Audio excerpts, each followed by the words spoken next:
tenacity and grit it takes to wrestle is teaching young girls like Madison wrestling athlete Emi Wynne Stokes how to build a stable foundation for life. Stokes is an 18-year-old senior on the Madison High School female wrestling team. She says after learning to sharpen her skills because of her coach, BYU-Idaho student Andrea Taylor, she's been unstoppable. My first 2 years, I wasn't the best wrestler, and when she came, that technique just went up and I started winning matches and doing great, yeah.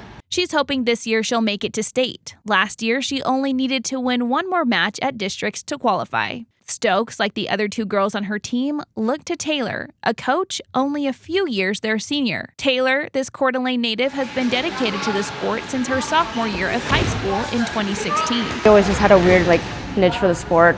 I just remember watching and being like, I really want to join that sport, and then I made the move sophomore year and I haven't looked back since. So Taylor was the first girl from Lakeland High School to place at districts in girls wrestling and qualify for state. Since being at BYU-Idaho, Taylor has looked for opportunities to keep up with what she enjoys. With her experience and love of the sport, Taylor reached out to Madison head wrestling coach Aaron Peterson during their search for another female coach back in 2023. And met Andrea, and she was awesome.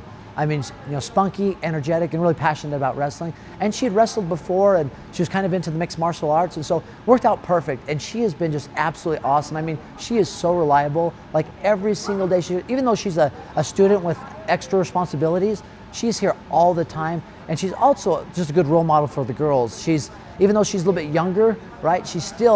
They still respect her as a coach, but she still connect with them on a level that they feel like they can learn from her and talk to her. So it's been awesome having her on the staff. She's been amazing. Now, Peterson, Taylor, and other wrestling staff are preparing their athletes for a successful district competition this week. Our next goal is that we're looking to accomplish is win district and take third in state. So that's to be determined, but we're excited about the potential we have. Our goal for the girls is to qualify all 3 girls for state. Women's wrestling is really growing, and I'm very excited to see what's going to take off. Years from now, they just added it in the NCAAs, which is a really big milestone. In Rexburg, I'm Natalia Hepworth.